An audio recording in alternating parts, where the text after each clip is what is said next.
जहां जहां पे ये एफआईआर होगा, आप देखना, जहां विपक्षी दल हैं वहां पर वोटों की कमी क्यों दिखती है। पानी पी लीजिए, पानी पी जो मतदाता है, लीजिए जी, पानी पी लीजिए। क्या चुनाव आयोग बता पाया था जब लोग राजेश भाई तो 45,000 बूथों में जानते हैं हर बूथ पे 2 जीविका दीदी होगी। रात को आपने 10,000 रुपया जिसके खाते में दिया है, अगर वो 10 वोट भी कर देती है तो एक निर्वाचन क्षेत्र में कम से कम 400 बूथें होती हैं। 400 में मान के चलिए कि 1,000 से लेकर के और 4 दूना 8, ये मान के चलिए वो 2 वोट भी करती है तो 1,000 वोट की व्यवस्था कर देती है अपने क्षेत्र में और जीत। जी इतना बड़ा बम राहुल गांधी ने फोड़ा। भाई साहब हमारे रवि प्रकाश जी लगता है कि राहुल गांधी से ज्यादा जानते हैं संगठन के बारे में, तो कांग्रेस पार्टी को चाहिए कैसे बुद्धिजीवियों को, ऐसे टैलेंटेड लोगों को पार्टी में राष्ट्रीय अध्यक्ष बनाया जाए। कम से कम जो बात राहुल गांधी कह रहे थे, अगर उनकी बातों में सच्चाई नहीं, अगर उनकी बातें बेहतर है, जो बिहार के चुनाव बहुत करीब से देख रहे हैं, रवि प्रकाश जी पता नहीं बिहार गए या नहीं गए, बिहार के हैं या नहीं है। नमस्कार, एजेंडा में आपका स्वागत है। बिहार चुनाव में कांग्रेस को खासा डैमेज हुआ है। स्ट्राइक रेट मात्र 10% आया है। कांग्रेस के लिए यह दुर्गति यूपी में सपा के लिए मुश्किलें पैदा करने लगी है। यूपी में भी एनडीए से ही इंडिया ब्लॉक का आमना सामना होगा। ऐसे में सपा ने कांग्रेस को अभी से आंखें तरेड़नी शुरू कर दी हैं। सपा ने तय किया है कि यूपी में 403 सीटों में कांग्रेस को सिर्फ 50 से 55 सीटें ही दी जाएंगी। 8 सीटें पल्लवी पटेल को ही दी जाएंगी। जानकार तो कह रहे हैं कि कांग्रेस में यूपी सभी 75 जिलों में 1 से 2 सीटों पर लड़ने की दावेदारी कर रही है, पर सपा के फैसले ने कांग्रेस के मंसूबे पर पानी फेर दिया है। भले ही सपा के नेता कह रहे हैं कि कमजोर दोस्त को नहीं छोड़ेंगे, लेकिन सपा के अबू आजमी ने कांग्रेस को घमंडी पार्टी बताकर आग में घी डाल दिया है। क्या यूपी में इंडिया ब्लॉक यानी महागठबंधन पर संकट आ गया है? इसी पर एजेंडा में चर्चा करेंगे। चर्चा में सपा के यूपी प्रवक्ता अतुल यादव जी होंगे, कांग्रेस के प्रवक्ता रवि प्रताप सिंह जी होंगे और भाजपा से प्रदेश प्रवक्ता शमसी आजाद जी होंगे। आप सभी मेहमानों का नमस्कार के साथ स्वागत है। पहले एक छोटी सी रिपोर्ट देखिए। बिहार चुनाव, यूपी चुनाव या लोकसभा का चुनाव, हर जगह कांग्रेस का प्रदर्शन खराब ही रहा। इस खराब प्रदर्शन को लेकर इंडी गठबंधन के साथी दल ही अब सवाल खड़े करने लगे। समाजवादी पार्टी नेता अबू आजमी ने कांग्रेस को घमंडी पार्टी बता दिया है। अबू आजमी ने साफ कहा कि कांग्रेस अपने सहयोगी दलों की सुनती नहीं है, उनका सम्मान नहीं करती है, इसलिए चुनावों में लगातार हार रही है। कांग्रेस नेशनल पार्टी है, लेकिन घमंड की वजह से उसकी ये हालत हो गई है। नहीं तो कांग्रेस जो कर रहे हो भुगत रही है, देख लीजिए क्या हालत हो रही है हर जगह पे। पिछली बार बहुत ही अखिलेश यादव जी ने बहुत ही संभाल के अलायंस किया और कांग्रेस की सीट यूपी में भी आई और हमारी सीट जो है 37 सीट हम लोग चुनकर आए। अलायंस अगर अच्छी तरह से होता है तो बिल्कुल सही बात है कि जो है इंडिया अलायंस चुनकर आ सकता है, परंतु कांग्रेस का घमंड कांग्रेस को डुबा रहा है। कांग्रेस का कोई वोट बैंक बचा नहीं है। कांग्रेस को कांग्रेस का वोट बैंक जो माइनॉरिटी है, माइनॉरिटी के लिए कांग्रेस करती क्या है? सिर्फ वोट लेने के लिए। अबू आजमी के इस बयान पर कांग्रेस भड़की हुई नजर आ रही है। कांग्रेस की माने तो समाजवादी पार्टी जब बिना गठबंधन के लड़ी तब हारी है, लेकिन जब कांग्रेस के साथ लड़ी तो ज्यादा सीटें उसने जीती हैं। मैं अखिलेश यादव जी से आग्रह करूंगा कि ऐसे लोगों के ऊपर अनुशासन करें और इस तरह से एनडीए को मजबूत करने वाला बयान है। क्या घमंड है? कोई घमंड नहीं है। जमीन की लड़ाई लड़ रहे हैं, सेक्रीफाइस दे रहे हैं। और एक बात है, दूसरी बात है कि 2019 में समाजवादी पार्टी को 6 सीटें मिली थी, कांग्रेस के साथ चुनाव लड़ी तो इस बार 37 सीटें मिली। तो गेनर कौन हुआ? तो इस तरह के उलझुल बयान देना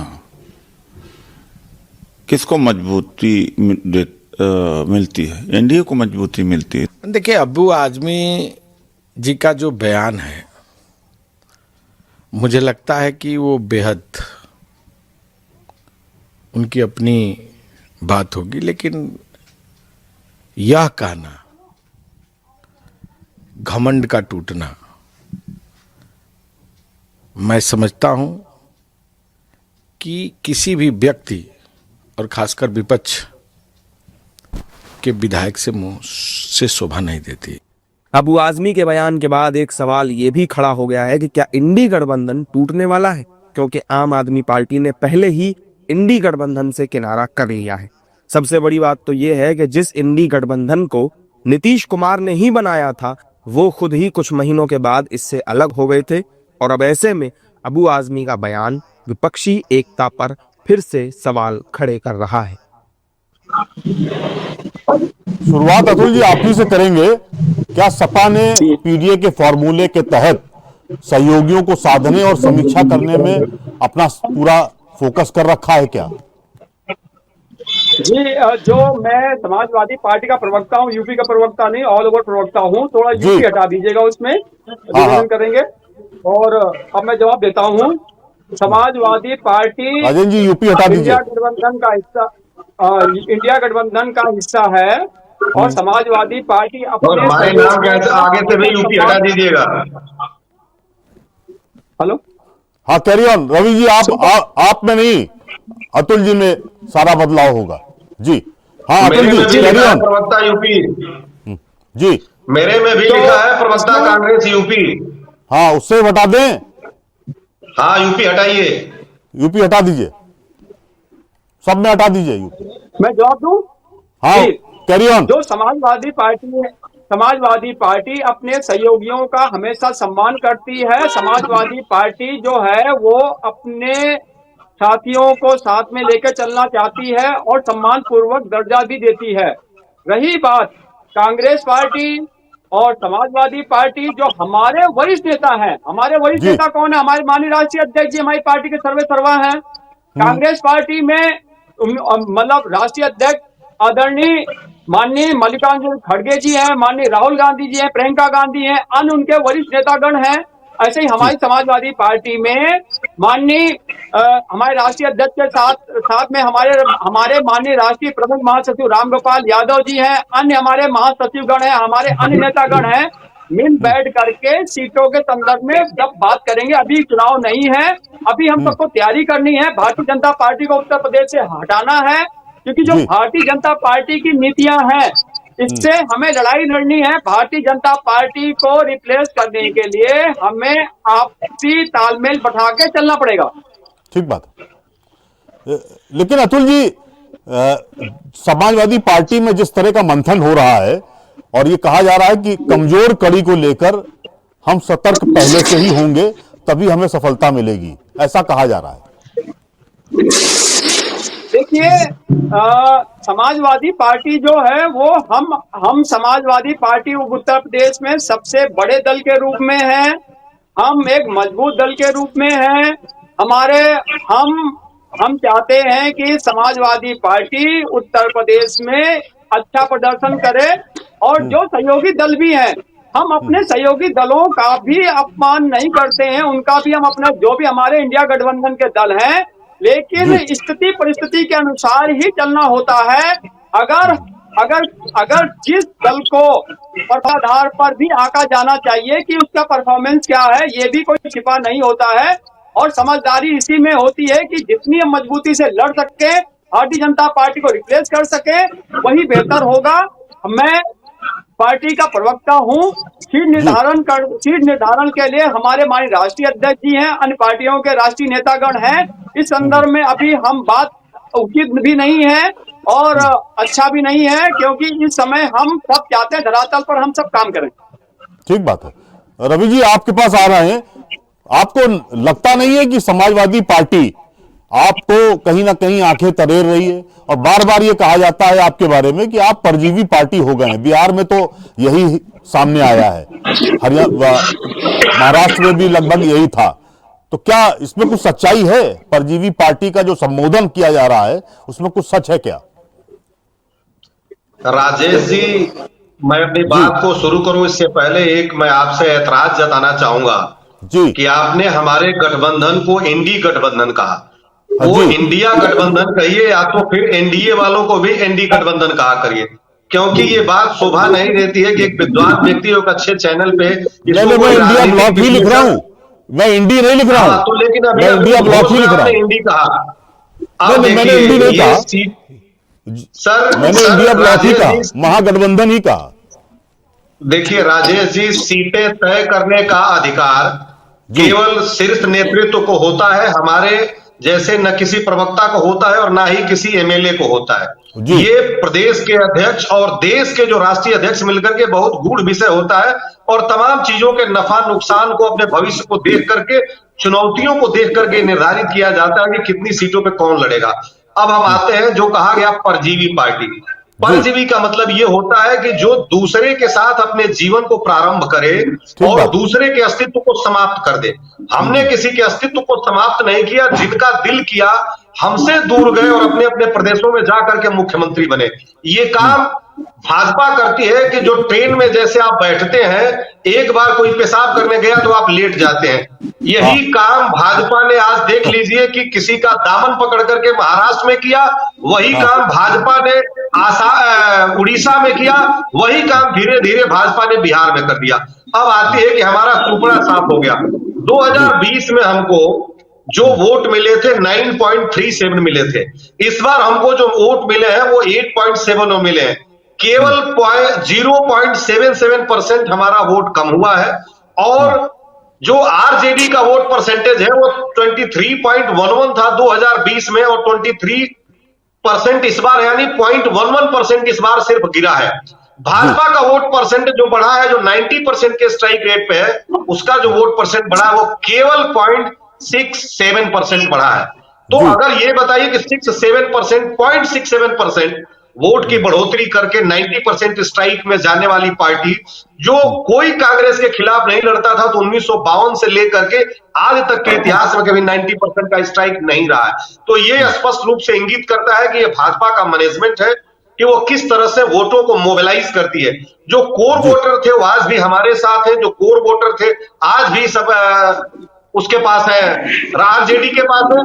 हाँ, अब निश्चित रूप से जो 2022 में हम लोग अलग अलग लड़े थे, तो आपने देखा कि हमारे पास केवल 2 सीटें हैं और उसमें भी एक सीट है मोना मिश्रा जी का। मोना मिश्रा जी हमेशा जो प्रमोद तिवारी जी की पुत्री है, 9 बार प्रमोद तिवारी जी रहे, उसके बाद मोना मिश्रा जी है। तो वो एक मैं आपको रोक रहा हूं, मैं आपने चूंकि शुरुआत की है वोट प्रतिशत की, तो मैं आपको रोक रहा हूं। यूपी का आपका स्ट्राइक रेट बता रहे हैं हम।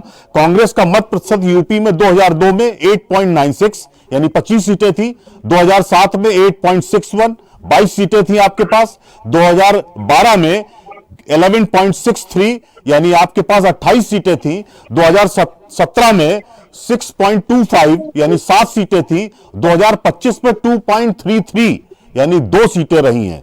ये गिरावट अगर है तो क्या समाजवादी पार्टी आपसे कह रही है कि हम आपको उतनी ही सीटों पर लड़ाने की सोच रहे हैं जितना हमारा प्लान है और जितना आप जीत सकते हैं? तो क्या गलत क्या कह रही है? देखिए राजेश जी, हमारे लिए खोने के लिए कुछ नहीं है। हम अपने निम्नतम स्तर पे हैं, यहां से अब हमारे लिए खोने के लिए कुछ नहीं है। लेकिन 2022 के बाद जब हमारे नेता ने 2019 में इस्तीफा दिया और कश्मीर से कन्याकुमारी तक का पैदल यात्रा किया और देश का दर्शन किया, मनन किया, चिंतन किया, और जब अखिलेश यादव जी के साथ हम 2024 में चुनाव लड़े, तो आपने देखा कि तमाम सभा पे बाबा के और नरेंद्र मोदी जी के सभा पे होने के बाद भी उनका गुरूर इस गठबंधन ने, एकजुटता ने तोड़ दिया और पहली बार अखिलेश यादव जी मुलायम सिंह यादव जी से भी ज्यादा सीट लेकर के आए, 37 सीट जीते और हमने भी 6 सीट जीता। तो 17 पे हम लड़े थे, हम 6 सीट जीते। हमारा स्ट्राइक आप समझ सकते हैं कि कितना है। लेकिन ये केवल हमारे गठबंधन की एकता थी कि 2024 में आदरणीय नरेंद्र मोदी जी और बाबा योगी आदित्यनाथ जी के सवाब और 80 पार की जो बात हो रही थी, उसको हमने तोड़ा। तो इसकी मर्यादा को अखिलेश यादव जी भी समझते हैं, समाजवादी पार्टी भी समझती है कि अगर हम इकट्ठे लड़ते हैं तो हम भाजपा को रोकने में सफल हो पाएंगे।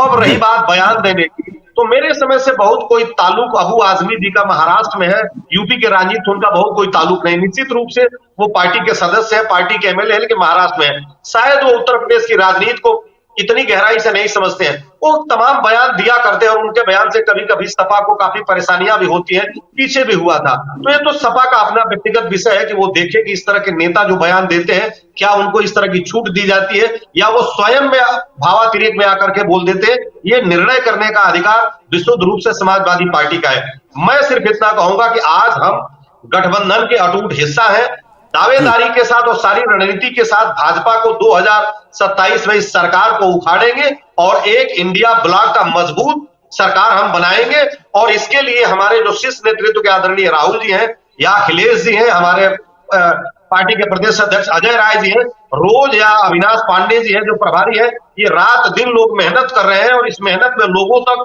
बूथ लेवल तक जाकर के अपने संगठन को खड़ा कर रहे हैं और लोगों को ये बताने में हम सफल हो रहे हैं कि आपका विकल्प अब यही इंडिया गठबंधन है। और इंडिया गठबंधन अगर एक होकर के लड़ता है तो 2027 में निश्चित रूप से भाजपा को हराने में सफल हो गए, क्योंकि भाजपा अपने ही अंतर्कलह से हारेगी। बाबा को निपटाने का काम स्वयं भाजपा कर रही है। आप बताएं कि आज बिहार में इतना एकाएक कद जो है मौर्य जी का क्यों बढ़ा दिया गया? ये मौर्य जी का बढ़ाने का कद है कि जो पीडीए के लोग जो आज की तारीख में समाजवादी पार्टी के साथ है और केवल 10% अगड़े हैं इस देश में, तो आज ये भाजपा को डर सता रहा है कि यदि योगी जी की कार्य पद्धति से ऐसा रहा तो ये पीडीए का वोट हमको मिलेगा नहीं और हमारे हार का कारण बनेगा।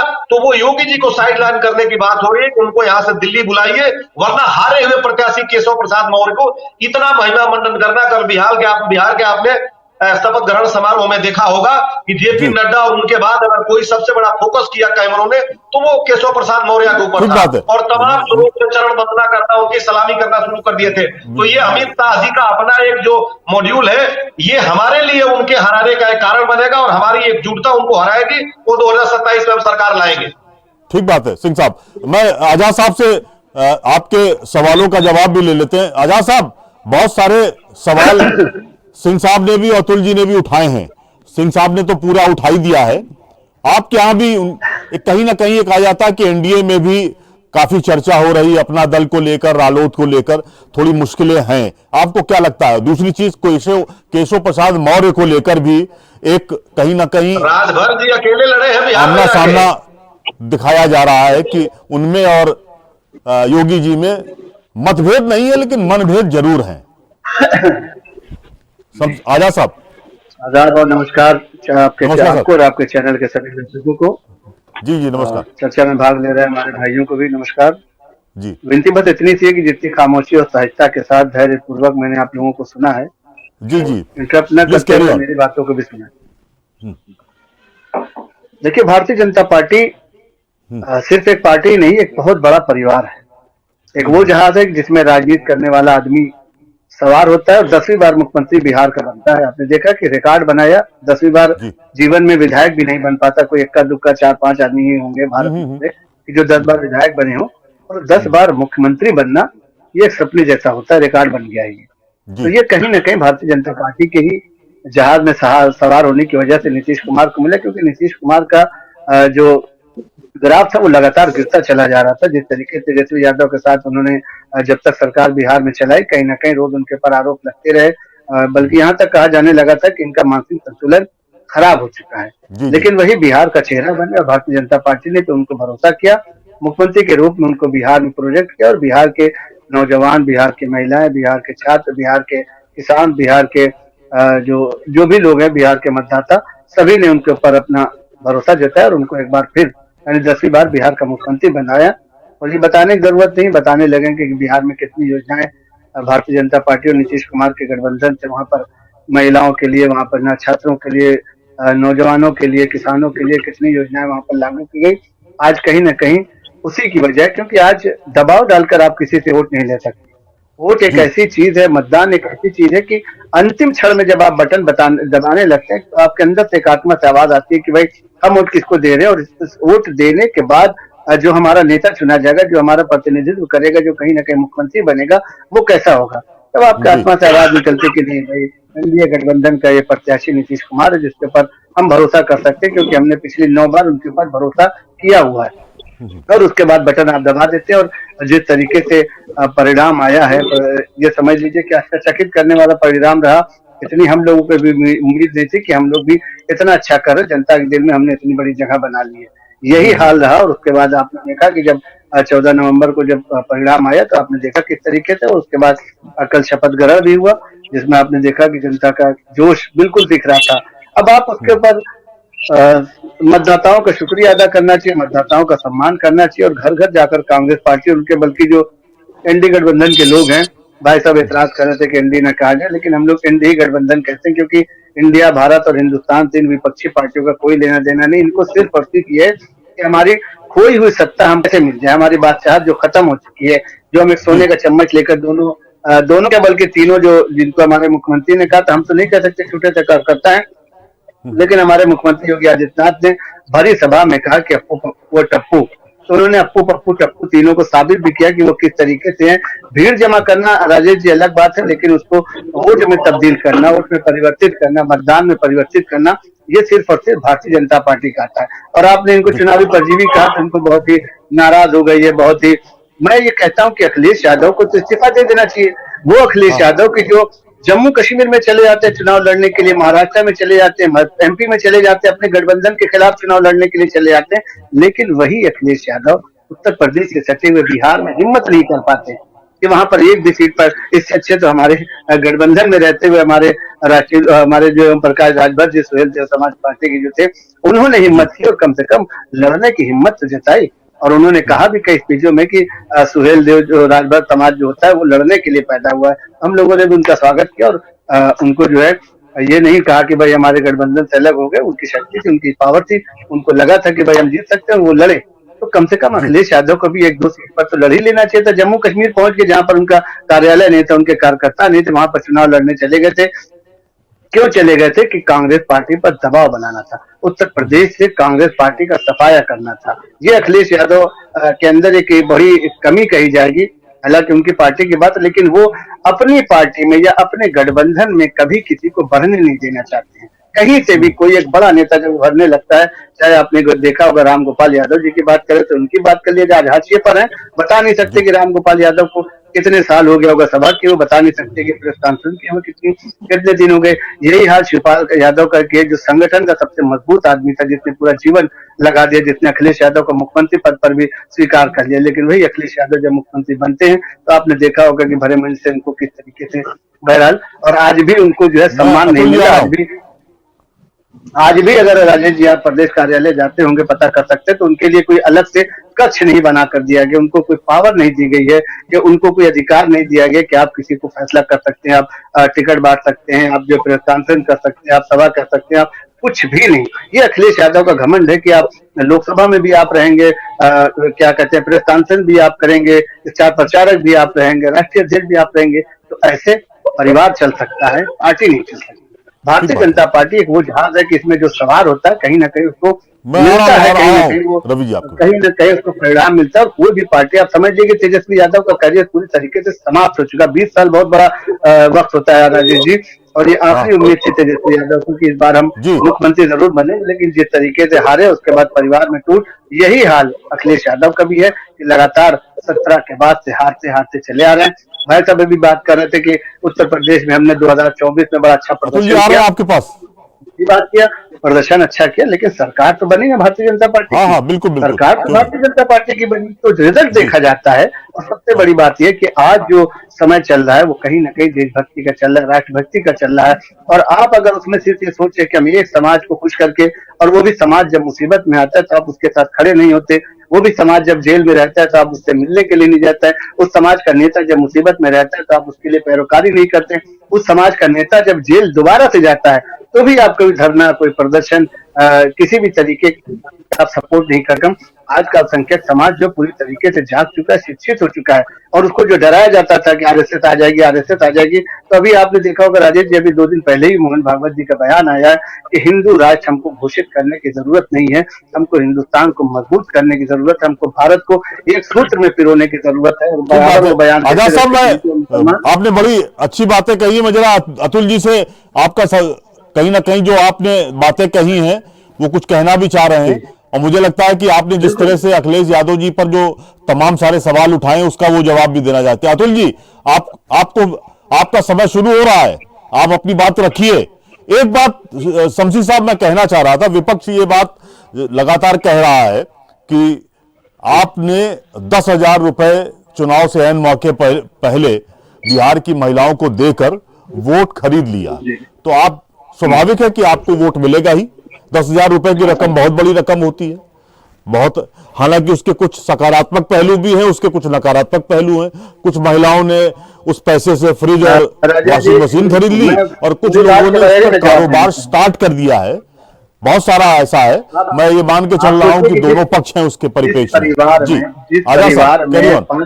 जिस परिवार में 5 महिलाएं हो, 6 महिलाएं हो, 7 महिलाएं हो, बहू हो, जी नंद हो, सास हो, देवरानी हो, जेठानी हो, अगर उस परिवार में एक साथ 50,000, 60,000, 70,000 रुपए आते हैं जी तो इसमें नुकसान ही क्या है? इससे तो बहुत बहुत बड़े से बड़ा काम किया जा सकता है भाई। 50,000 की रकम एक अच्छी रकम होती है ना, तो चलाया जा राजेश सकता जी, चलो मैं है। बात और बताऊं। इन्होंने शराबबंदी की मैं बात आजाद कही थी। साहब, मैं आपको रोक रहा हूं जरा, अतुल जी से इसी पर और थोड़ा आपसे तफसील से बात करेंगे। आजाद, अतुल जी बताइए, अपनी बात रखिए। जो भारतीय जनता पार्टी जो है, आज ही मुरली मनोहर जोशी जो आदरणीय वरिष्ठ नेता है भारतीय जनता पार्टी के, किस संदर्भ में उनका बयान आया है? हाँ, हमारे आया जो है। साथी सैनिक से बैठा हुआ है भारतीय जनता पार्टी बता दे कि वो अपने नेताओं का कितना बड़ा सम्मान करती है। दूसरी चीज है कि इन्होंने कहा बिहार जी जैसे राज्य में क्या चुनाव आयोग के द्वारा आचार आदर्श संहिता का अनुपालन कराया गया? बिहार जैसा राज्य, इतना बड़ा राज्य, जहां पर चुनाव आयोग के द्वारा स्वयं ही कहा जाता है कि 7 करोड़ 42 लाख मतदाता हैं। जब चुनाव संपन्न होता है तो 7 करोड़ 45 लाख मतदाता आ जाते हैं, 3 करोड़ मतदाता बढ़ जाते हैं। ये कहां से बढ़ा देते हैं? चुनाव आयोग जो, जिसकी एक गरिमा होती है, एक संवैधानिक गरिमा होती है, चुनाव आयोग भारतीय जनता पार्टी के एक सेंट्रल संगठन की तरह कार्य जब करने लग जाएगा तो जी देश में क्या प्रदेशों में यही स्थितियां बनी रहेंगी। अगर हम राजेश जी, कहना चाहूंगा, भारतीय जनता पार्टी के प्रवक्ता बड़ी बड़ी बातें कर रही हैं। अगर देश के लोकतंत्र को कोई खत्म करेगा तो भारतीय जनता पार्टी उसके लिए जिम्मेदार होगी। भारतीय जनता पार्टी जो निष्पक्ष चुनाव कराने में हमेशा चुनाव आयोग को हस्तक्षेप करती है। भारतीय जनता पार्टी हमेशा क्या करती है? अगर आप चुनाव आयोग से प्रश्न करेंगे तो जवाब कौन देता है? भारतीय जनता पार्टी के प्रवक्तागण देते हैं। भारतीय जनता पार्टी जो है, इसने जितनी भी हमारे देश की सम्मानित संस्थाएं हैं, स्वायत्त संस्थाएं हैं, उन पर कब्जा जमाने का प्रयास किया है। चुनाव आयोग जो है निष्पक्ष रूप से कहां चुनाव करा पा रहा है? क्या आदर्श आचार संहिता का अनुपालन हुआ? नहीं हो पाया। तो भारतीय जनता पार्टी जो है वो ये बताने में कहती है कि चुनाव आयोग SIR के द्वारा, जो क्या भारतीय जनता पार्टी के द्वारा क्यों नहीं? जब विपक्षी दलों ने आरोप लगाए तो भारतीय जनता पार्टी ने उसका कोई खंडन क्यों नहीं किया? भारतीय जनता पार्टी में तो मतदाता है। ये मतदाता जो काटे जा रहे हैं, ये विपक्षी दलों के काटे जाते हैं, भारतीय जनता पार्टी के इशारे पे काटे जाते हैं। जो बेल्लो हैं, ये भारतीय जनता पार्टी के इशारे पर विपक्षी दलों के जो मतदाता होते हैं उनके नाम काट करके इन्होंने जीत हासिल करी है। जीत चोरी करी हुई जीत है। बिहार में ये इन लोगों के द्वारा, क्या उत्तर प्रदेश हो, चाहे मध्य प्रदेश हो, पूरे देश की जनता हो, चाहे हम उत्तराखंड की बात करें, जितने भी हमारे देश के राज्य हैं, जहां जहां पे ये SIR होगा, आप देखना, जहां विपक्षी दल हैं वहां पर वोटों की कमी क्यों दिखती है? पानी पी लीजिए, जो मतदाता है, यादव जी पानी पी लीजिए। क्या चुनाव आयोग बता पाया था? जब माननीय सुप्रीम कोर्ट गए तब जाके आजाद शमसी जी, आपके चुनाव आयोग के द्वारा, हमारे चुनाव आयोग, हमारा भी है, आपका भी है, लेकिन वो आपके इशारे पे चलता अतुल है। जी, उसने अगर आपने अपनी बात रखी है, मैं इसी पर फिर आऊंगा। रवि जी, आप अतुल जी की बात को जोड़ते हुए आप कुछ कहना चाह रहे हैं, फिर मैं शमसी साहब से पास जाऊंगा, वो काउंटर आपका जवाब देंगे, वो आपको काउंटर करेंगे भी। Ravi ji please carry on. देखिए राजेश जी, शमसी भाई ने कहा था कि मैं बड़े धैर्य से सुनता रहा, तो हमें भी इंटरप्ट नहीं किया जाएगा, और हम लोगों ने पूरा सम्मान किया। अब मैं शमसी भाई से कहता हूं कि भाईजान, हम भी कुछ कह रहे हैं और उसी मर्यादा का परिचय आप भी दीजिएगा। शमसी भाई, आज जो आजम खान जी जेल में गए हैं पैन कार्ड में, तो आपकी स्मृति ईरानी जी के पास भी 2 पैन कार्ड है और दोनों एक्टिव हैं, लेकिन उनको कोई पूछने भी नहीं जा रहा है। अब आइए मैं दूसरी बात कहता हूं। आपने कहा था कि हमारे यहां लड़े जाकर के, राजभर जी जाकर के लड़े, कि हमारे तो पैरों पे पड़ रहे थे जब उपचुनाव था और हमें कोई पूछ नहीं रहा था, और आप कहते कि हम लोगों को पूरी स्वीकार्यता दी लड़ने के लिए। अरे महाराज, उनके, मेरे हुजूर, उनके चेहरे से ये सदाकत बयां नहीं होती। अगर कुछ गौर करोगे तो ये सगुफा दिख जाएगा। और सबसे बड़ी बात मैं आपको बताना चाहता हूं राजेश जी, कि चुनाव आयोग आज एक इंस्टीट्यूशन नहीं, एक इंस्ट्रूमेंट की तरफ काम कर रहा है। क्यों काम कर रहा है वो कहने का मैं इसलिए साहस कर पा रहा हूं कि जब मॉडल कोड ऑफ कंडक्ट लागू होता है तो ये चुनाव आयोग, उड़ीसा में जो नवीन पटनायक जी 10,000 रुपया दे रहे थे, उसको डीएम को पत्र लिख करके बंद कर दिया गया। तमिलनाडु में जब जयललिता जी टीवी बांट रही थी तो 1 करोड़ टीवी बट गया था, 22-23 लाख बटना था, उसको डीएम ने रोक दिया। दोबारा जब वहां वाईएसआर बांट रहे थे वहां के लिए आंध्र प्रदेश में, तो उसको रोक दिया गया। राजस्थान में जब महिलाओं के लिए मोबाइल बांटने के लिए गहलोत जी ने कहा तो यही चुनाव आयोग रोक देता है। और जब दोबारा तमिलनाडु में एक बार जयललिता जी अपने फ्री बिजली को बंद करके किसानों को 5-5 रुपए मनी ऑर्डर देती थी, 2 साल पहले से चलती हुई व्यवस्था को वो भी रोक देता है। अखिलेश यादव जी भी मुलायम देने की मोबाइल देने की घोषणा की, चुनाव आयोग ने रोक दिया। लेकिन यहाँ पे आप 7 तारीख को वोट पड़ा, 6 तारीख को पहले चरण का वोट पड़ा और 7 तारीख तक आप 10-10 हजार रुपया बांट रहे थे।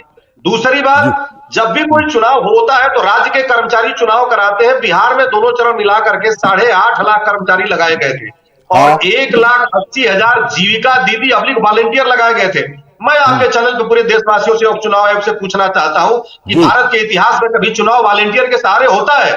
और हर बूथ पे लगभग 4500 बूथ है बिहार में, 45,000 बूथ में जब आप जाएंगे राजेश भाई, तो 45,000 बूथों में जानते हैं हर बूथ पे 2 जीविका दीदी होगी। रात को आपने 10,000 रुपया जिसके खाते में दिया है, अगर वो 10 वोट भी कर देती है तो एक निर्वाचन क्षेत्र में कम से कम 400 बूथें होती हैं।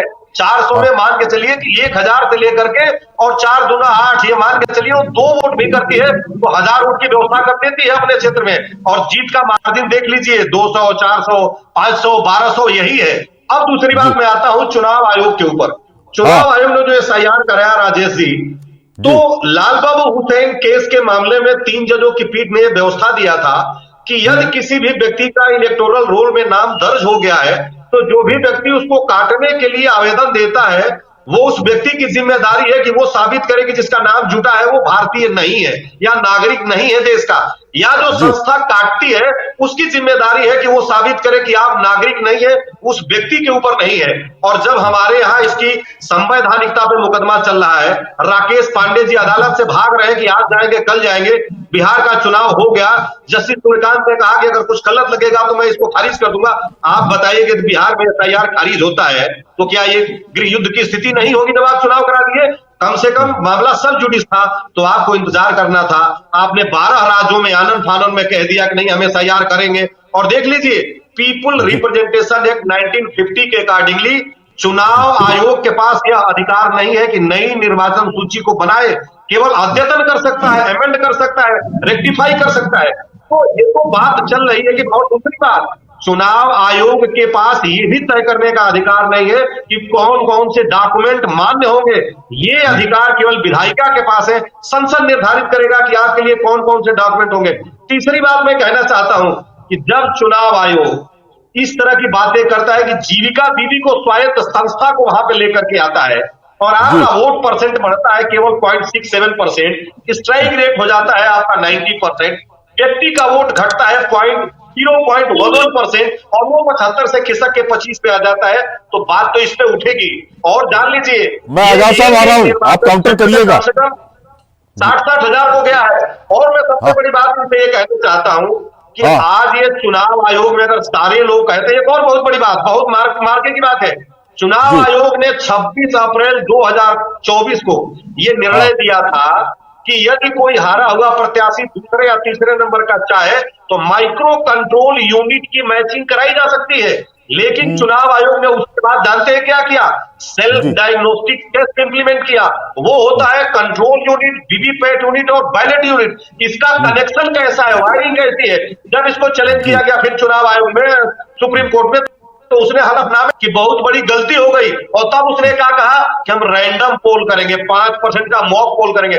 मॉक पोल में कहा कि न नाम रखूंगा न वो प्रत्याशी का चिन्ह रखूंगा।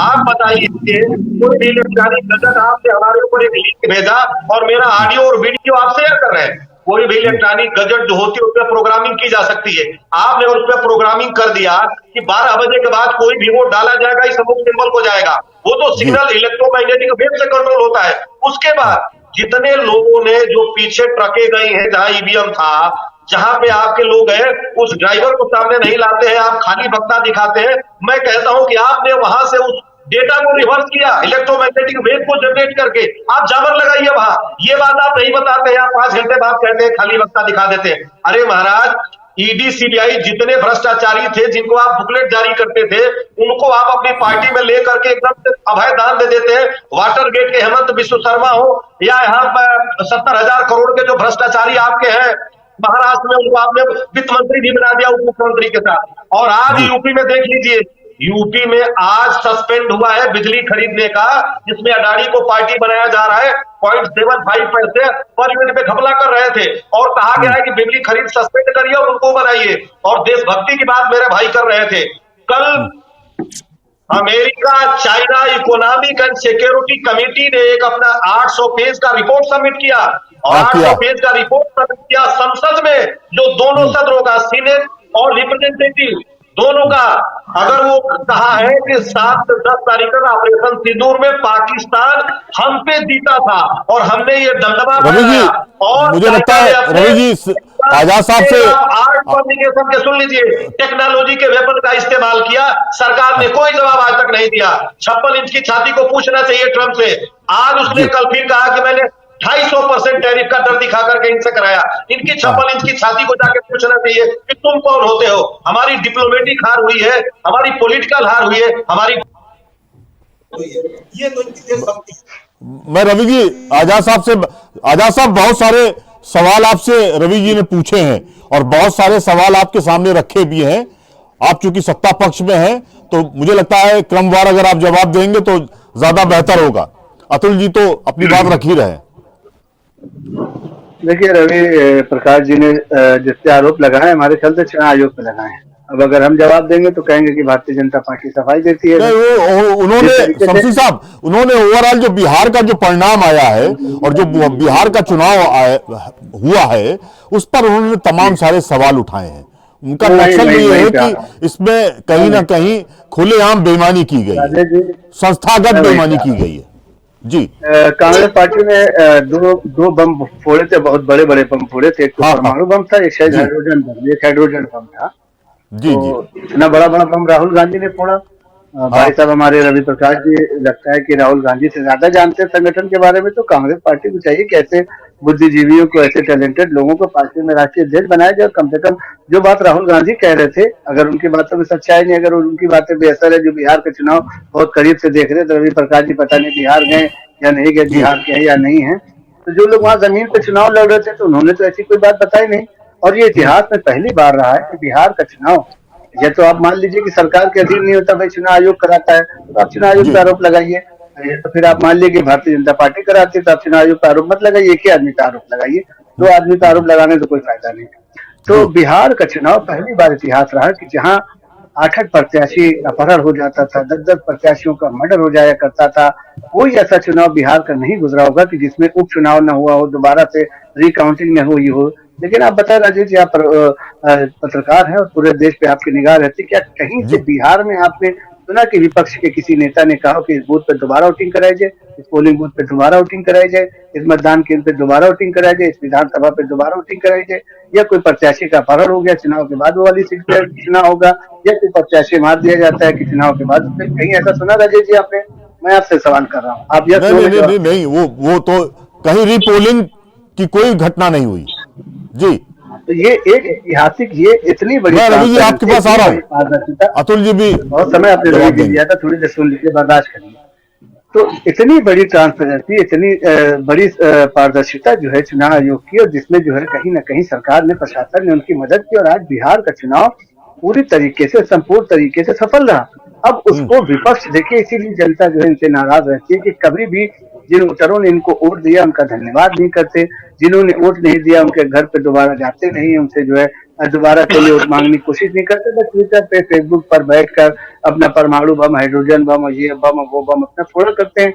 बात यहाँ पर ये दूसरी चल रही थी, इस मुद्दे को तो डिबेट कर दिया गया। अबू हाशिम आदमी के बयान पर बात चल रही थी कि वो कांग्रेस पार्टी पे आरोप लगा रहे थे, और यहाँ तो हम देख रहे हैं कि दोनों आदमी एक दूसरे का साथ ही दे रहे। तो भाई अच्छी बात है, साथ देते रहिए, 27 में पता चल जाएगा भाई कि कितना कौन किसका साथ देता है। क्योंकि कांग्रेस पार्टी चाहती है कि विपक्ष में जो छोटी छोटी पार्टी है वो पूरी तरीके से समाप्त हो जाए, और भारत में अकेले हमारा राज्य, तब जो है हम पूरी तरीके से लड़ पाएंगे। और विपक्षी की जो छोटी पार्टियां, क्षेत्रीय पार्टियां जो है, वो चाहती है कि कांग्रेस पार्टी को हम अपने स्टेट में आने न दें, चाहे वो महाराष्ट्र में बात करेंगे आप शिवसेना की, जी। पश्चिम बंगाल में दीदी की बात करेंगे, पंजाब में जो आम आदमी की पार्टी की बात करेंगे, या जहां जहां जो भी पार्टियां हैं जिनका वर्चस्व है, वो कहीं नहीं चाहती कि कांग्रेस पार्टी को हम पनपने दीजिए।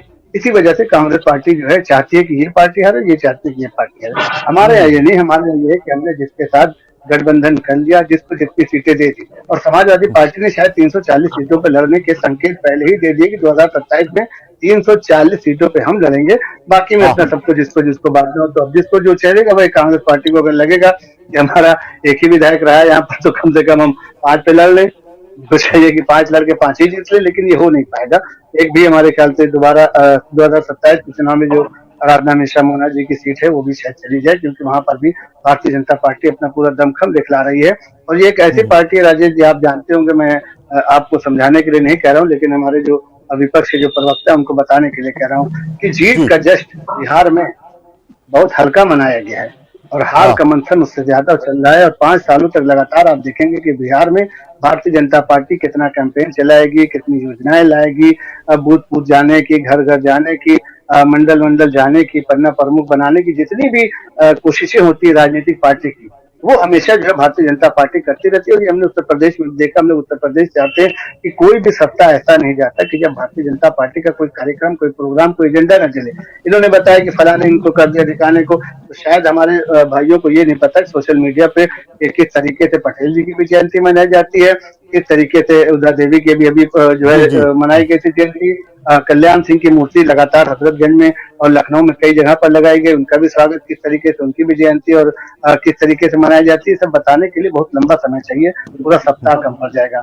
बात यहाँ पर यह है कि जरूरत है जमीन पर काम करने की, और समाजवादी पार्टी को ये घमंड है। समाजवादी पार्टी ये चाहती है कि अल्पसंख्यक समाज जो हमारा वोटर हुआ करता है, जिस पर हम राज करते थे, जब वो परेशान होगा तो हमको वोट देगा, उसके पास कोई चारा ही नहीं जाने के लिए।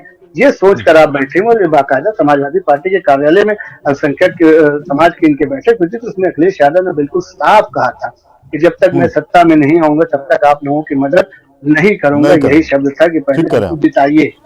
ये एक नेता, एक राष्ट्रीय स्तर का नेता इस तरीके से ब्लैकमेलिंग करेगा अल्पसंख्यक समाज को, मतलब वोट के लिए।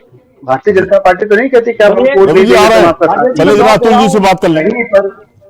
कहीं पर भारतीय जनता पार्टी के किसी नेता ने ये नहीं कहा कि तुम हमको वोट नहीं दोगे तो हम तुमको योजना नहीं देंगे, तुम हमको वोट नहीं दोगे तो हम तुमको लाभ नहीं देंगे, तुम हमको वोट नहीं दोगे तो हम तुमको सम्मान नहीं देंगे। कहीं पर भी भारतीय जनता पार्टी के काम, वोट आप भले न दें, लेकिन भारतीय जनता पार्टी जो भी योजनाएं, जो भी सौगात, जो भी कार्यक्रम चलाती है, उसमें अल्पसंख्यक समाज और ओबीसी समाज, दलित समाज, सबको साथ में लेकर चलने का काम करती है। आप विपक्ष में पहले अपने परिवार को मजबूत करें, उसके बाद अपने संगठन को मजबूत करें, उसके बाद अपने गठबंधन को मजबूत करें। टीवी पर बैठकर बड़ी बड़ी बातें करने से, मैंने कहा ना कि वोट एक ऐसी चीज है कि राजेश भाई भले हमारे मित्र हो जाए 20 साल तक, लेकिन जब वोट देने के लिए जाएंगे तो जिसके पक्ष में वोट देने जा रहे हैं उसके बारे में जरूर सोचेंगे और दूरगामी परिणाम सोचेंगे। आज बिहार की जनता ने जो सम्मान दिया उसको आप स्वीकार करिए। ये आरोप लगा के मैं टाइम दे रहा हूँ आपको, आज से लेकर 2027 जब तक चुनाव नहीं हो जाता, जितना आरोप लगाना है लगा लीजिए, लेकिन जब चुनाव आ जाए तो उसके बाद जो परिणाम है उसको स्वीकार करने की हिम्मत रखिए। ये चुनाव के बाद, अभी आप बात कर रहे थे 2024 में आपकी पार्टी ने उत्तर प्रदेश में बड़ा अच्छा प्रदर्शन किया, तो चुनाव आयोग उस वक्त काम नहीं कर रहा था? क्या मशीनें काम नहीं कर रही थी? क्या प्रशासन काम नहीं कर रहा था? उसको आप बड़े गर्व से बताते हैं कि अरे 80 सीटें हमने नहीं लाई, 80 सीटों को हमने जो है जनाजा निकाल दिया, 80 सीट लाने का घमंड तोड़ दिया। उस वक्त भी तो जनता ने आपको वोट दिया था। चाहे आप भ्रमित करके, चाहे झूठ बोलकर, किसी भी तरीके से चुनाव आयोग ही तो चुनाव करा रहा था। आपके रिश्तेदारों के हाथ में तो बैलेट पेपर था नहीं, मशीन थी नहीं। आप जीतते हैं तो आप कहते हैं कि भाई हमने जनता ने हमको सम्मान दिया, और जब हार जाते हैं तो सारा ठीकरा छोड़ देते हैं। तो मैं आप दोनों लोगों को कहूंगा और आपकी पार्टी को भी कहूंगा कि 2027 का चुनाव जब तक यहाँ नहीं होता, जब तक जितने आरोप लगाना हो लगा लो, लेकिन परिणाम आने के बाद, चुनाव हो जाने के बाद आजाद जी, आपने शायद मुझे लगता है कंक्लूड करके बात की। मैं अतुल जी, बहुत सारी बातें हैं, अखिलेश जी को भी कहीं ना कहीं कसौटी पे तौलने की कोशिश आजाद साहब ने की है। मैं चाह रहा था कि उस पर भी आप प्रकाश डालिए। और दूसरा, उन्होंने कहा कि बिहार के चुनाव परिणाम को स्वीकारा जाए, उस पर आरोप ना लगाया जाए, उस पर तमाम सारे आरोप गढ़कर ये बताया जाए कि साहब बेईमानी हुई है। ये थोड़ा सा उन्होंने कहा कि जनता के साथ नाइंसाफी होगी, जनता के फैसले के साथ नाइंसाफी होगी। अतुल जी, आप प्लीज कैरी ऑन। जी, शमसी आजाद जी ने जो कहा, अल्पसंख्यकों के विषय में भारतीय जनता पार्टी दोहरा रवैया अपनाती है। ये जी मंगलसूत्र छीन ले जाएंगे, ये आपकी भैंस खोल ले जाएंगे। ये भारतीय जनता पार्टी के किस राष्ट्रीय नेता के द्वारा कहा गया था? एक चीज, दूसरी चीज है कि भारतीय जनता पार्टी कभी भी अल्पसंख्यकों की हितैषी नहीं हो सकती। समाजवादी पार्टी का जो पीडीए में, हमारे पीडीए में पिछड़े भी हैं, दलित भी हैं, अल्पसंख्यक भी हैं, आदि आबादी भी है, अगड़े भी हैं और जी अनुसूचित सभी लोग हैं, आदिवासी सब लोग हैं। हम सभी का सम्मान करते हैं। ये जो भारतीय जनता पार्टी हमारे पीडीए के नारे से डरती है, घबराई हुई है। कभी भी इन्होंने, अगर हम ज्यादा बड़ी बात ना करें, हम उत्तर प्रदेश की बात करें, 69,000 शिक्षक भर्ती में किस प्रकार से इन्होंने जो ओबीसी का आरक्षण खाया, ये तो सबके सामने है। कोई मतलब अगर न्यायालय में वो अभ्यर्थी ना जाते तो इन्होंने साफ साफ उनका आरक्षण खा दिया था। तब शमसी साहब की आवाज क्यों नहीं निकलती है जब ओबीसी का आरक्षण खाया जाता है? अगर जात देखकर, यादव देख करके या मुस्लिम देख करके पुलिस इनकाउंटर करती है या उन पर अत्याचार करती है, उनके मकान ढहाए जाते हैं, तब शमसी साहब को क्यों नहीं याद आता है? ये भारतीय जनता पार्टी हमेशा विभाजन की बात करती है और किससे डरवाती है? राजेश जी, 80% वालों को 20% वालों से डराती है। ये कौन सी पार्टी है? ये भारतीय जनता पार्टी तो है। जिस देश में 80% आबादी हिंदुओं की है, उनको 20% से डराने का काम कौन करता है? कौन नारा देता है? उत्तर प्रदेश के मुख्यमंत्री जहां भी जाते हैं, किस प्रकार की भाषा का इस्तेमाल करते हैं, किस प्रकार की उनकी बोली होती है, किस प्रकार की जहां भी जाते हैं अलोकतांत्रिक शब्दावली का इस्तेमाल करते हैं। अभी आप देखेंगे जो अभी हमारा जो गठबंधन है, हम उत्तर प्रदेश में एक सबसे बड़े दल के रूप में है। हम साफ शब्दों में कह रहे हैं, मैक्सिमम सीटों पे लड़ेंगे, इसमें कोई दो राय नहीं है। लेकिन हम गठबंधन में, सुनिएगा, हम गठबंधन में अपने सहयोगी दलों का पूरा सम्मान करते हैं, हमेशा सम्मान करते हैं और गठबंधन धर्म हमें निभाना आता है। रही बात, ये हमारा और कांग्रेस का आंतरिक मामला है, ये भारतीय जनता पार्टी का मामला नहीं है। भारतीय जनता पार्टी ये बताए कि वो जयंत चौधरी जी की पार्टी को कितनी सीटें देंगी, वो अनुप्रिया पटेल जी को कितनी सीटें देंगी, वो राजभर जी को कितनी सीटें देने वाले हैं, वो निषाद पार्टी को कितनी सीटें देने वाले हैं। अगर भारतीय जनता पार्टी बता दे तो मैं अभी घोषणा कर दूं कि हम कितनी सीटों पर लड़ेंगे, कांग्रेस कितनी सीटों पर लड़ेगी। अब मैं आपके चैनल पर चैलेंज कर रहा हूं आजाद शमसी जी को। जी, मैं जवाब भी ले लेता हूँ। शमसी साहब, आप प्लीज जरा, रवि जी आपके पास आ रहे हैं। अब चूंकि उन्होंने सवाल पूछा है और चैलेंज भी दिया है, तो शमसी साहब स्वीकारिए उसको। जिस तरीके से अबू हाशिम आजमी ने बयान दिया, क्या हमारे यहाँ किसी नेता ने ऐसा बयान दिया है? जिस तरीके से लगातार इसके पहले चाहे अजय कुमार लल्लू रहे हों, चाहे अजय राय रहे हों, बराबर आपने देखा होगा कि समाजवादी पार्टी के खिलाफ बयान देते रहे हैं। हमने तो नहीं देने की बात की। यहाँ तक रहा कि आजम खान जेल में रहे तो अजय राय ने जो उनसे मिलने की भी बात की थी, जब हवा चल रही थी कि आजम खान बसपा में जा सकते हैं, तो उसी वक्त अजय राय जी ने भी अपना ड्रामा किया था कि हम जो है आजम खान से जेल में मिलने जाएंगे। हालांकि आजम खान ने मिलने से इनकार कर दिया। और आपने इस बार भी देखा कि आजम खान की जब हवा चली कि हो सकता है कि बसपा की रैली है, मिलने के लिए जाए, उससे ठीक एक दिन पहले अखिलेश यादव पहुंचे। हमारे यहाँ आपने देखा है, हमारे सम्मानित नेता हैं, हमारे राष्ट्रीय अध्यक्ष जिन्हें आजाद शमसी जी, उन्हें बट ब्रश कहा। हमारे वो नेता हैं और हमारे सम्मानित नेता हैं, वो हमारे नेता हैं। आप अपने नेताओं का सम्मान, अगर आपने अडवाणी जी का कितना सम्मान कर दिया, मनोहर जोशी जी का कितना सम्मान कर दिया, यशवंत सिन्हा जी का कितना सम्मान कर दिया, आप भारतीय जनता पार्टी के नेता है, उनका कितना सम्मान है? आप कैसी बातें करते हैं? भारतीय जनता पार्टी अपने नेताओं का कभी सम्मान नहीं करती है, वो दिखावा करती है। हमारे नेताओं का वो जमानत पे भी नहीं है, रामपुर जाके मिले, मान लीजिए जमानत पे है, मुझे लगता है पद भी नहीं है। ठीक बात है शमसी साहब, लेकिन शमसी साहब वो पूछ रहे हैं, मैं थोड़ा सा उनकी तरफ से, उनका ये कहना है कि सहयोगियों को आपकी तरफ से कितनी सीटें दी जा रही हैं, अगर आप उसका ऐलान कर दे तो हम समाजवादी पार्टी भी ऐलान कर देगी। नहीं, देखिए, हम तो छोटे से कार्यकर्ता भारतीय जनता पार्टी के, मैं बड़े बोलेपन की बात नहीं करूंगा। छोटा मुंह बड़ी बात हो जाएगी कि हम अभी से कह दें कि हम किसको कितनी सीटें दे रहे हैं। लेकिन जो पिछली बार तय हुआ था कि जिसकी जितनी हिस्सेदारी उसकी उतनी भागीदारी, और आपने देखा होगा कि हमारा कोई गठबंधन हमसे टूट कर अलग नहीं हुआ, जो हुआ हमारे साथ है। और लगातार उत्तर प्रदेश में भी थे, उत्तर प्रदेश के बाहर भी थे। बिहार के चुनाव को छोड़कर बिहार में हमने पूरी आजादी दे रखी थी। आजादी पार्टी की तरफ है दिल्ली में जाते हैं तो आम आदमी पार्टी के साथ हो जाते हैं, कांग्रेस के खिलाफ हो जाते हैं, पंजाब में जाते हैं तो कांग्रेस के खिलाफ हो जाते हैं, महाराष्ट्र में जाते हैं तो कांग्रेस के खिलाफ हो जाते हैं, और उसके बाद हम कहते हैं कि हमारा गठबंधन सिर्फ उत्तर प्रदेश के लिए बना है। तो हमारी जो सीटें पिछली बार थी, हम हो सकता है उसी सीटों पर अपना गठबंधन, हम जिस तरीके से पिछली बार हमारी जितनी सीटें बांटी गई थी अपने गठबंधन दल के नेताओं को, उसी तरीके से हमारी इस बार भी चुनाव के पहले बैठक हो जाएगी और आपके चैनल के माध्यम से बता दिया जाएगा। ठीक बात है। रवि जी, आप क्या कह रहे थे, अपनी बात रखिए। राजेश जी, मैं ये कह रहा था कि शमसी भाई कभी कभी जब तथ्यों का विश्लेषण करते हैं तो कभी कभी ये थोड़ा सा उसको बहुत माइन्यूटली मैनिपुलेट करने का प्रयास करते हैं, लेकिन ये गलत तथ्यों से मैनिपुलेट नहीं कर पाते हैं, विद्वान व्यक्ति हैं। अरे शमसी भाई, आप ये बताइए कि आपके ही अभी विधायक जी कह रहे थे उत्तर प्रदेश में कि विरोधियों का वोट काट दीजिए, टीवी पे चल रहा था। आप कह रहे थे कि हमारे लल्लू और अजय राय जी देते थे बयान, अरे मेरे भाई आपके प्रधानमंत्री जी तो कहते थे कि नीतीश कुमार का डीएनए खराब है, और कहते थे अमित गृह मंत्री जी की कभी नहीं जाएंगे, और वो अपना बेचारे बाल और नाखून काट के भेजते थे आपको पार्सल करके, आप उन्हीं के साथ हैं।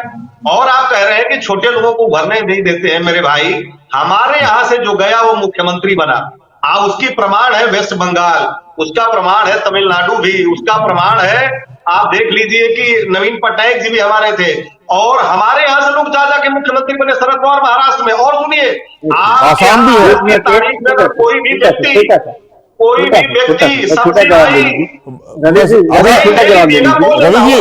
पूरी बात, रवि जी एक मिनट आपको रोकते हैं, आजाद साहब कुछ बात बदल जाएगी, सुन लीजिए, बात बदल जाएगी।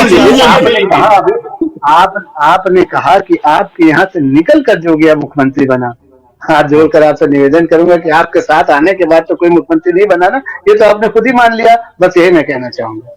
ठीक बात है। रवि जी पूरी बात करिए। हमारे यहाँ से जिसका दिल करता है वो जाता है, पार्टी बनाता है, मुख्यमंत्री बनता है।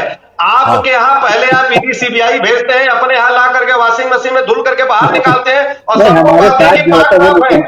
तीसरी बात आपको कहना चाहूँ, आप कह रहे थे, अरे भाई हमारे और सपा की बात है महाराज, हम आपस में बैठ करके तय करेंगे। हमारे यहाँ न उनका कोई शीर्ष नेतृत्व कुछ कह रहा है, न हमारा शीर्ष नेतृत्व कह रहा था। आपके यहाँ तो जीताराम मांझी जी कहते थे कि कम से कम 15 सीट दे दीजिए, वो चिल्लाते रहे बेचारे। हम बिहार में चाहे 1 सीट पे लड़े, चाहे 100 सीट पे लड़े, लेकिन हमने कभी नहीं कहा कि मुझे 60 चाहिए, और ना हमारे कभी तेजस्वी ने कहा कि हमको 200 चाहिए। लेकिन आपके यहाँ तो पब्लिक डोमेन में कह रहे थे कि 15 चाहिए, 15 चाहिए, 15 चाहिए, या आपने 6। और आप इसी तरीके से इन लोगों को किसी तरीके से पंगु बना के काम करते हैं, और आपने मजबूर किया। और सुन लीजिए, जो जेडीयू की बात आप कह रहे थे, तो आपके हनुमान जी जब गए थे तो 137 सीटों पर लड़े केवल जेडीयू के खिलाफ, और आपने नीतीश कुमार जी को निपटाने का प्रयास किया। लेकिन ये नीतीश कुमार की अपनी एक स्वच्छ छवि रही है। 20 साल में उनके काम जो भी रहा है, एक भी भ्रष्टाचार का आरोप नहीं है कि नीतीश कुमार जी को वहां के लोग महिलाओं में हाथ भी पकड़े पसंद किया, और आज आप उनके साथ हैं। अब अगली बार जहां जहां आप जाते हैं, पैर पसार करके और उसको कब्जा कर लेते हैं। हमने तो सबको स्वतंत्रता दी, बड़ा अच्छा लगा कि आपने नीतीश कुमार की तारीफ की। अरे महाराज, कम से कम अपने गिरबान में झांक के तो देखिए। आप कत्ल भी करते हैं तो चर्चा नहीं होती, हम भी भरते हैं तो हो जाते हैं बदनाम। ठीक बात है। आजाद साहब, मैं आपसे फाइनल कमेंट भी चाह रहा था, क्योंकि बात विषयांतर भी बीच बीच में हो रही थी, लेकिन हम ओवरऑल आपसे जानना चाह रहे थे। समाजवादी पार्टी और कांग्रेस ने कहीं ना कहीं 2027 के लिए कदम ताल शुरू कर दी है। आपके यहां से भी क्या शुरुआत हो गई है? कहा तो ये जा रहा है कि आरएसएस ने अपना पूरा ब्लूप्रिंट धरातल पे उतार दिया है। नहीं, हमारे यहाँ तो देखिए 2022 में ही सब सरकार बनी थी, तो सभी लोगों ने देख लिया था जिस तरीके से सभी धर्म जाति बिरादरी का सामंजस्य बैठाल कर मंत्रिमंडल का विस्तार किया गया था। तो 2022 में जब शपथ ग्रहण हुआ तो लोगों ने कह दिया कि 2027 के चुनाव की तैयारी है, और हम उस पर लगातार काम कर रहे हैं। और लगातार हमारे यहाँ जो है बैठकें, प्रवास, कार्यक्रम, रैलियां, यात्राएं, सब लगातार आप देख रहे हैं कि कोई ना कोई कार्यक्रम चलता ही रहता है। हमारे यहाँ ये नहीं होता कि जब चुनाव आएगा तब प्रियंका दीदी प्रभारी बनेंगी, जब चुनाव आएगा तब राहुल गांधी उधर उस क्षेत्र में यात्रा करेंगे, जब चुनाव आएगा तब समाजवादी पार्टी की साइकिल यात्रा निकलेगी, जब चुनाव आएगा तब जो है तो भाई भतीजावाद जो उनके यहाँ फिर से पनपेगा। हमारे यहाँ ये नहीं चलता। हमारे यहाँ चुनाव की 5 साल की तैयारी हम करते हैं। मैंने बताया ना कि बिहार में हमने जश्न बहुत हल्का मनाया, लेकिन जो सीटें हम हारे हैं पर लगातार मंथन हो रहा है कि अगली बार हम कम से कम भारतीय जनता पार्टी कुछ 150 जी। सीटें लेकर, और हमारे रवि प्रताप सिंह ने बड़ी पूरे डिबेट में एक ही बात अच्छी कही कि उन्होंने कहा कि नीतीश कुमार के चेहरे पर जनता ने, बिहार की जनता ने विश्वास किया, नीतीश कुमार के चेहरे पर जो भ्रष्टाचार था वो सब बेकार था, नीतीश कुमार को लोगों ने मुख्यमंत्री के रूप में स्वीकार किया। तो कम से कम इतनी सच्चाई इनके अंदर है, इनके अंदर इतनी सी आत्मा जीवित है। मैं इनका साधुवाद करता हूँ। और हमारी भारतीय जनता पार्टी पूरी तरीके से 101 सीट पे लड़ने के बाद भी उनका 3-3.5% वोट बढ़ा है, और आपका 100 लड़ने के बाद केवल 0.6% बढ़ा है। इसलिए मैंने कहा कंक्लूड और करिए आपने शमशी स्वीकार साहब, किया। मैं थोड़ा सा संक्षेप में, तो फिर सबसे बारी बारी से बात कर देखिए लें। आंकड़ा, आपका बच्चा पूरे साल टिफिन में क्या लेके जाता है, जूता पॉलिश करके जाता है, बेल्ट लगाता है, बाल जी। कटते कि नहीं कटते, खाना खाया कि नहीं, बुखार आया कि नहीं, ये चीजें जो है मायने नहीं रखती। मायने रखती है कि आपके बच्चे का रिजल्ट जो है वो कितना परसेंटेज रहा। ठीक तो कह रहे हैं। भारतीय जनता पार्टी ने ओवरऑल अपना रिजल्ट अच्छा दिया है। हम इसीलिए जनता का स्वागत करते हैं, जनता का सम्मान करते हैं। आपके चैनल के माध्यम से इतना ही कहना चाहेंगे। तो ठीक बात है। रवि जी, अबू आजमी जी की बातों से थोड़ी कड़वाहट तो कहीं ना कहीं मन मस्तिष्क में आई है, क्या कहना चाह रहे हैं? अलायंस आपका जिंदा रहेगा और जो है जैसे है वैसे ही रहेगा क्या? नहीं राजेश भाई, देखिए ये अबू आजमी जी का विशुद्ध रूप से जो संबंध है वो महाराष्ट्र की राजनीति में जाते हैं जी। और मैं नहीं समझता कि वो समाजवादी पार्टी की बोल रहे हैं, क्योंकि समाजवादी पार्टी के वो आधिकारिक प्रवक्ता नहीं है। नेता होना प्रवक्ता होना में अंतर है। अगर कोई प्रवक्ता अपनी बात कहता है तो चेहरा हमारा है, बाणी हमारी है, लेकिन विचार हमारी पार्टी का है। नेता अगर वो कहता है तो कोई जरूरी नहीं कि वो पार्टी की लाइन कहता है, कभी कभी अपनी व्यक्तिगत बात भी कह देता है। तो कभी पार्टियां कहती भी रही कि उनका ये व्यक्तिगत विचार हो सकता है। मैं इस पे बहुत नहीं जाना चाहूंगा। मैं सिर्फ इतना जानता हूं, मैं अपनी पार्टी के तौर पे जो जानता हूं कि मेरी और आज की तारीख के समाजवादी पार्टी के साथ काफी मित्रोत व्यवहार है, और हम मित्रोत व्यवहार के साथ ही चुनाव लड़ेंगे। और जो कमाल दिखाया था दो लड़कों ने उत्तर प्रदेश में 2024 में, वही कमाल दिखाएंगे। और एक बात बताऊं कि महाभारत में एक बहुत बड़े योद्धा को मारने के लिए छद्म रूप से शिखंडी का सहारा लिया गया था भीष्म पितामह को। तो ये बिहार से लेकर उत्तर प्रदेश में इनके लिए एक आवरण और इनके लिए एक ढाल बनती है मायावती जी। 84 लाख वोट ली 2024 में, पौने 2% बिहार में वोट ली है, और 2016 के बाद 2025 में लाके ये लोग इस मुद्दे पे हम लोग कभी फिर चर्चा करेंगे। है ना, तो जी, बिल्कुल आपकी बात सही है। मायावती पर लेके लड़ रहे हैं। हाँ ठीक बात है, मायावती के विषय पर हम लोग शमशी साहब हम काउंटर करिए, फिर मैं अतुल जी से फाइनल काउंटर करिए जी। मायावती जी सबका तो उन्होंने बता दिया कि सबका 2% बढ़ा, 3% बढ़ा, 4% बढ़ा। अपना बताया कि आप कितना परसेंट बढ़े, आप घटे ना। चाहे उत्तर प्रदेश की बात करें, चाहे महाराष्ट्र की बात करें, चाहे दिल्ली की बात करें, चाहे राजस्थान, घटे और आप 0.67% बढ़े बस। फिर वही बात है, हमने रिजल्ट की बात की ना। हमने कहा ना कि पूरे साल का चर्चा करने से कोई फायदा नहीं, शॉर्टकट में ये क्या आज की डेट में हमारा मुख्यमंत्री बिहार में है, बस इतना ही बहुत है हमारे लिए। चलिए अतुल जी फाइनल कमेंट करिए। आप बड़े भाई यूपी में रहेंगे या आप छोटे भाई की भूमिका में रहेंगे या बिल्कुल बराबर की भूमिका में रहेंगे? मैं आपसे जानना चाह रहा था। समाजवादी पार्टी उत्तर प्रदेश में लीड जो है बड़े भाई के रूप में करेगी, और अपने साथी सहयोगियों का हमेशा हम सम्मान करते हैं। और रही बात, समाजवादी पार्टी जो है अपने साथियों का हमेशा सम्मान आदर करती है। जो चीजें हमारे राष्ट्रीय स्तर की हैं वो हम प्रवक्तागण बैठकर डिसाइड नहीं कर सकते, चैनल पे डिसाइड नहीं कर सकते। कुछ चीजें ऐसी होती हैं जिनमें हमारे बड़े नेता, हमारे माननीय राष्ट्रीय अध्यक्ष अखिलेश यादव जी और कांग्रेस के जो राष्ट्रीय अध्यक्ष माननीय मल्लिकार्जुन खड़गे जी, अन्य नेतागण मिलकर तय करेंगे। हम आपके चैनल पर उसको प्रवक्ता के तौर पर जरूर अवगत कराएंगे, बताएंगे। और हम समाजवादी पार्टी जो उत्तर प्रदेश में हमारे मुखिया जो उत्तर प्रदेश में हम बड़े भाई के भूमिका में हैं, और हम बड़े भाई की भूमिका में अपना पक्ष बड़ी मजबूती से रखेंगे। अपने सहयोगी दल जो छोटे भाई की भूमिका में होंगे, अपने अनुजों का भी बहुत सम्मान करेंगे। ठीक बात है। आप तीनों मेहमानों का बहुत बहुत धन्यवाद। अच्छी सी चर्चा हुई। मुझे लगता है कि 2027 मिशन 2027 पर हम लोगों ने फोकस किया। Thank you sir, thank you. Bihar result से यूपी में भी इंडिया ब्लॉक में संकट के बादल आने लगे हैं। लोकसभा चुनाव में परिणाम भले ही बेहतर रहा हो, पर इस बार विधानसभा चुनाव की तासीर अलग होगी। कोई चूक गफलत न कर दे, इसलिए सपा ने कदम फूंकना शुरू कर दिया है। अगले हफ्ते फिर मुलाकात होगी। शुक्रिया।